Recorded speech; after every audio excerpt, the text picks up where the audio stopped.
Unbelievable. So this reporter tries to trap John Kennedy asking about these allegations about like Pete Hegseth and the January 6th rioters.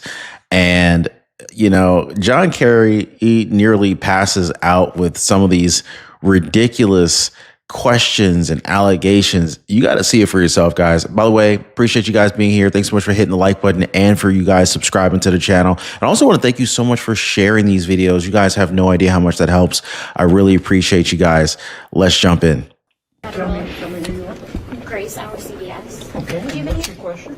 Do you have any reaction to federal DEI employees being put on leave at the end of the day? The federal DEI employees being put on leave? Yeah.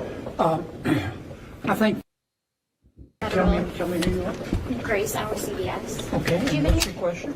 Do you have any reaction to federal DEI employees being put on leave at the end of the day? The federal DEI employees being put on leave. Oh, you got to wait for this one, guys. This is going to be so epic. You know how John Kennedy is, right? This guy is sharp as a tack, and this guy just goes in. And I mean, I almost wish we had more senators like John Kennedy, because not only does he speak pretty much unfiltered, this guy will go in and leveraging the truth, history, and actual examples. He will leave you rolling on the floor and also put Democrats in their place. Yeah. I think the American people have spoken very clearly that that the best way to stop discriminating against people on the basis of race or gender is to stop discriminating against people on the basis of race and gender. The truth is, the American people don't think about race or gender nearly as much as some folks in Washington want to pretend. They think more about merit. They think about character. They understand that souls have no color. And most Americans approach race and gender in a commonsensical way. They think, to a bear, we all taste like chicken. Did he say that souls have no car? I don't know if I heard that correctly. In the past, I personally don't believe that race or gender should be used to either help a person or to harm a person. Can you guys get on board with that one? Like, race shouldn't be held against you. Race shouldn't be used to aid you. Like, your success in life should be based on merit. Comment down below, guys. Past 4 years under President Biden, it was the exact opposite. And I think what you're going to see under President Trump reacting to the feelings of the American people is to go back to a race-neutral, gender-neutral system based on merit.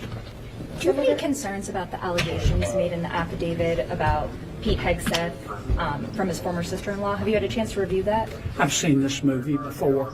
I saw it in the Kavanaugh. The author of the affidavit submitted the affidavit and said she wouldn't take questions. I noticed that she didn't present herself at the hearing. Isn't it odd that someone who would, solicit or elicit accusations against someone like Pete Hegseth, one of Donald Trump's numerous nominees, would submit, and also, we always have to call this out, look at the timeliness of these allegations. Pete Hegseth has been nominated, and all of a sudden these allegations come out of the woodwork. It happens every time. Any one of Trump's nominees, these folks, they don't even change the playbook. They don't even after the playbook and the plays have been called out for what they do, we make fun of them, and we show example after example that to the point where they almost overlap. It's like, okay, if Trump does this, if Trump nominates this person, watch the allegations start flying. You can almost call what's going to happen. And sure enough, here it is again. And then this person, sister-in-law, who's making these salacious allegations against Pete Hegseth doesn't even bother to take any questions, like kind of like throwing a hot bag of shit that's lit on fire and just running away from it. Like that's basically what just happened. To be examined, and Mr. Hegseth has denied it all. Senator, some of the pardoned January 6th rioters are planning on coming up to the Hill this week and doing tours and getting tours from members. Do you think it's appropriate for them to be coming and visiting so shortly after being pardoned for crimes in the Capitol? Well, I was here on January 6th, and it was not exactly a Lincoln moment for America. Here's what I saw. I saw a protest that turned into a riot. I didn't see an attempted insurrection. I saw a protest that got out of hand. Now, I got to jump in here. Number one, going back to that whole hot bag of shit thing. First of all, anyone who's making these allegations, it's like throwing a hot bag of shit and like running away from it. Meanwhile, Pete Hegseth still has to deal with it. Whether they're true or not, he has to deal with the aftermath of the allegations. But the other thing is talking about the J6 folks who have been pardoned. I think it was around 1,500 people or so that Donald Trump has already pardoned. Many people on the left have questioned Donald Trump's the sheer quantity of people who have been pardoned, but it doesn't matter how many people got pardoned. If they were improperly arrested and detained, locked up, then they should be released, regardless of if it was, 10 people or 1,500. That makes no difference. If it's wrong, it's wrong. In fact, it's more wrong and more right to release them if they're improperly detained, but that's neither here nor there. The question was, do you think, they're asking John Kennedy, does he think that it might be too soon for the rioters to come back to the Capitol to basically revisit the scene? Now, I'm not really sure what John Kerry's about to say here because I'm watching this with you guys for the first time. But does it freaking matter how soon that they decide to visit back at the Capitol? I mean, seriously, if the folks are innocent and they shouldn't have been locked up in the first place, then what freaking difference does it make, right? And then the other thing is as long as that there's no probationary requirements or rules against these people visiting the Capitol, what difference does it make? Is it illegal? No. Okay. So it's not illegal. So it is legal. So if it's legal, then why are we even having this conversation? Like, is this person like just a complete idiot? I probably would have done things differently than President Trump did. I understand his point of view. I think he feels that people who participated in that protest, which became a riot, were punished excessively because of their politics. I understand that. I'm not saying it's true or not true. I would have preferred the president to look at each case individually, case by case, and separate out those acts of nonviolence and those acts of violence. And with respect to the acts of violence, to look at each case individually and say, well, was the punishment proportionate to the crime? President Trump chose not to do it that way. Do you have concerns about them? Well, first of all, this is Senator John Kennedy. So John Kennedy, he's looking at it one way. John Kennedy, if he were president, that's how he would handle it. And I respect his opinion on how he would handle it. His method for handling it, if he were president, is different than Donald Trump. Does it make one right and the other one wrong? I don't think so. I just think it's a difference of opinions, and it's all good either way. To the crime. President Trump chose not to do it that way. Do you have concerns about them coming and visiting the Capitol this week? I gave you the best answer I could. Anything else? Nice. They try to trap him. John Kerry, he's like, no, we're not going to play that game. President Trump, did President Biden leave you a letter? He may have. Wait. Don't they leave it in the desk? I don't know. Oh, What's in there? thank you, Peter. It could have been years before we found it. Wow, thank you. What does it say on the outside? Maybe we should all read it together. Let's read it. Well, maybe I'll read it first and then make that That sounds determination. great. Peter, thank you very much. I may not have seen this for months. Happy to help with the passing of the torch. I did. I left him one in the desk just like this. So that was Peter Ducey's voice, by the way, guys. I'm sure he's thankful that he's actually got a president who's willing to answer questions now. So President Donald Trump signed multiple executive orders just hours into his first day in office. He ain't playing, is he? Republican lawmakers are saying that Biden's last-minute pardons bears looking into. Multiple J6ers have been released from jail, and mainstream liberal media breaks down after President Joe Biden's last act as president. Now, we have a lot to cover today, guys, so let's go ahead and start with the executive orders on President Trump's first day of office, shall we? Hey, guys, thanks so much for being here. As always, I really appreciate y'all sharing these videos. You guys really help out the channel, like, tremendously. I appreciate it, and I cannot thank you guys enough. Also, thank you so much for hitting the like button. Let's jump in. Yes, sir. First, we have a list of pardons and commutations relating to events that occurred on January 6, 2021. Okay, and how many people is this? I think this order will apply to approximately 1,500 people, sir. So this is January 6th. These are the hostages. Approximately 1,500 for a pardon. Yes. Full pardon. Full pardon or commutations? Full pardon. We have about 6 commutations in there where we're doing further research. Nice to see you again.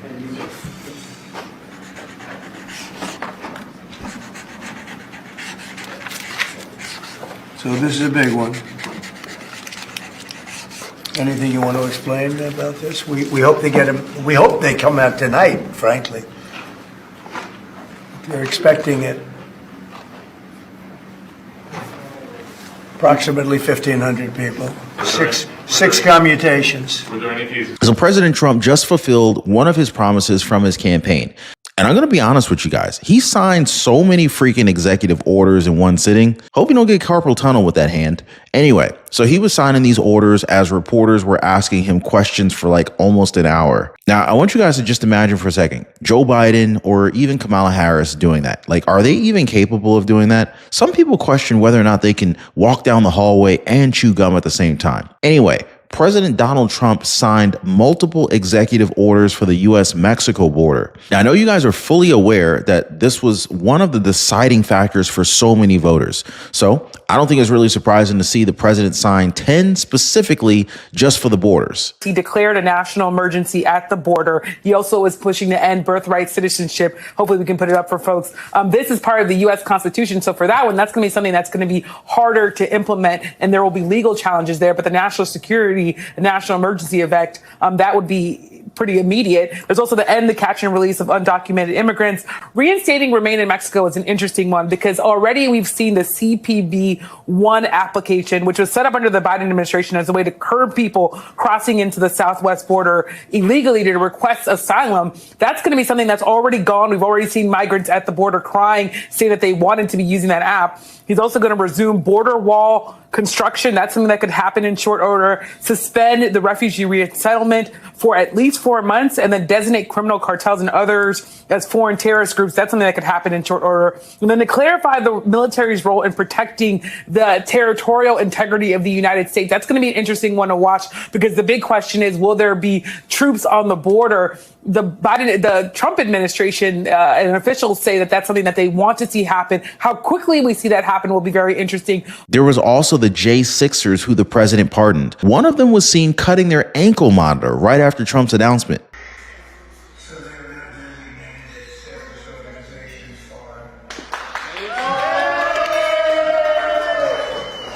Free at last. I feel justice was prevailed today. And like I kept saying from the very beginning, it was a two-tier justice system under the Biden administration. He pardoned his own son. I just walked in the Capitol to peacefully protest. I'm not charged with violence. I didn't hurt anybody. I didn't destroy property. So therefore, yes, it's very accurate what he just did today as far as giving us that full pardon. So I agree with the 100%, obviously, and happy about this and ready to get on with my life. Now, Now, just for contrast, guys, President Trump has been talking about these pardons for years now. He hasn't shied away from the question or even given us doubt on whether he would do it. But I want you guys to notice the stark difference between him and now former President Joe Biden. Check this out. President Trump is reportedly considering a wave of preemptive pardons. Does this concern you? All these preemptive pardons? Well, it concerns me in terms of what kind of precedent it sets and how the rest of the world looks at us as a nation of laws and justice. You're not going to see in our administration that kind of approach to pardons, nor are you going to see in our administration the approach to making policy by tweets. It's just going to be a totally different way in which we approach the justice system. We have some breaking news we want to share related to all this. President Biden pardoning his family members minutes before President-elect Trump is sworn in. I want to go to our senior legal correspondent, Laura Jarrett. Laura, walk us through it. Yeah, Lester, a rare and sweeping pardon here from the president in just his final moments while he still occupies that office, pardoning all of his living siblings and their spouses, including James Biden, Sarah Biden, Valerie Owens Biden, his sister, her husband, John T. Owens, and his brother, Francis Biden. Now, Lester, none of these people have been charged with crimes, but he says he's doing this because there is partisan politics here, obviously referring to the president-elect who's set to take office just minutes from now. So this is about as close as we can get to Joe Biden admitting that he weaponized the justice system against Trump. Because looking back to when Trump gave out pardons during his term, he was criticized. And you saw exactly what Joe Biden said about these kinds of things. But it's okay because it was a Democrat who said it, right? But here's something that's really surprising to hear, guys. Even CNN is calling out the former president for doing this.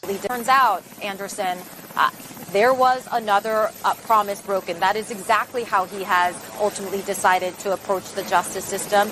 And this is a decision that is going to raise so many alarming questions about the legal precedent that this now sets and will have been really one of the very final acts for President Biden as a sitting president. It's just unseemly. If you're going to do it, have the courage to do it in the light of day and explain it to the American people. It's a stain on his legacy to do it like this. We can have an argument about, is it necessary? Has Donald Trump promised retribution? Yes, he has. But if you're the president of the United States who said that the curse of Donald Trump was that he didn't respect democracy and didn't respect norms, have the courage to look the American people in the eye and explain what you're doing. Yeah, the way it was done suggests that there was something wrong with doing it. He tried to slip it in in the final minute. I know what he said, but the fact is that Trump has been saying this for a long time. That doesn't explain why in the last 10 minutes of your presidency you in the spouses slip names a I've release never heard out come there. out of Donald Trump. It just made the whole thing look tawdry. Now, just for your information here, guys, Joe Biden did this with like minutes left in his presidency. Like they were just about to disable his badge and everything and kick him out the building. Like they're not even exaggerating. So it's not surprising that even CNN, as left-leaning as they are, they had to call him out. And remember what Republican Representative Adam Kinzinger said on Twitter? Kinzinger, as you might remember, was a part of the J6 committee. He posted this 3 years ago. As members, we take an oath to support and defend the Constitution. Some of my colleagues failed to uphold that oath and requested pardons from the Trump administration. More to come, but the only reason I know to ask for a pardon is because you think you've committed a crime. Republican Representative Chip Roy has recently come out to say that the people who have been pardoned should face Congress. In a post on X, he says that the implication here is that these people need pardons, pushing that they need to provide us with the truth. And if they refuse or lie, well, Roy said that they should test the constitutional reach of these pardons with regard to their future actions. Now, moving on, guys, Florida Senator Marco Rubio just became the first Trump cabinet pick to be confirmed. So Marco Rubio will serve as the Secretary of State. He has a very strong foreign policy background since he's a longtime member of the Senate's Foreign Relations and Intelligence Committees. Now, we're still waiting on a few nominees, but the confirmation of Marco Rubio, it's influencing some optimism here, especially since the Senate confirmed him 99-0. So Secretary of State Marco Rubio received confirmation vote 99-0. So his Senate colleagues, 99-0. Mark Penn, is there a chance that Democrats are going to shift and that there'll be more and more Democrats, especially in red states, that realize maybe it's time to work with the Trump administration? Oh, I think that's definitely going to be the case. I think you see the politics shifting. Look, it's always Trump v. Trump, but right now, this President Trump, he is ready to take on this presidency. His administration is organized, obviously 10 times better than it was the first time. They know what they're doing. They know where the soft spots are. And he is out there gaining support among the popular will. I think he's going to move all of politics, maybe not to the right, but definitely to the center. And I think that's going to bring some Democrats with him. Now, we've seen this shift with Senator John Fetterman, so I guess it's not impossible, right? But wouldn't that be a sight, right? Republicans and Democrats working together for the American people? Here's a question for you guys. Do you see that happening within the next 4 years with the Trump administration? Now, I want you guys to go ahead and watch a previous video I did where I talked about CNN, because it seems like the lies are finally catching up with these news networks, and now they're going to have to pay millions of dollars to different people. So make sure you guys check that out. As always, appreciate y'all being here. Thank you so much for clicking the like button and for sharing these videos. And don't forget to subscribe, or not. That's cool too. We'll see you on the next one.